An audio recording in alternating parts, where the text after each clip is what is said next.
बहुत प्राचीन काल की बात है। भारत की पवित्र भूमि पर एक नगरी थी, अवंतिका, आज जिसे हम उज्जैन के नाम से जानते हैं। यह नगरी शिव भक्ति का केंद्र थी। यहाँ के राजा चंद्रसेन भगवान शिव के परम भक्त थे। उसी नगरी में रहता था एक साधारण बालक, श्रीकर। वह प्रतिदिन निष्काम भाव से शिवलिंग के सामने ध्यान करता था।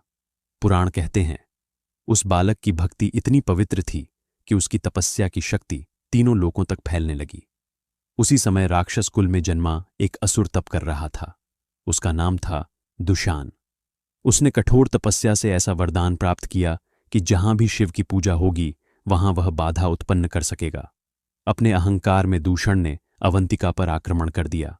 मंदिर टूटने लगे, भक्त सताए जाने लगे और शिव पूजा रोक दी गई। राजा, प्रजा और बालक श्रीकर सबने एक साथ भगवान शिव का स्मरण किया और तभी धरती कांप उठी, भूमि फटी, भयानक गर्जना हुई। उसी क्षण स्वयं शिवा एक उग्र और दिव्य रूप में प्रकट हुए। यह कोई साधारण रूप नहीं था, यह था महाकाल। महाकाल ने केवल अपनी दृष्टि से दूषण के वरदान को भस्म कर दिया। क्षण भर में असुर नष्ट हो गया।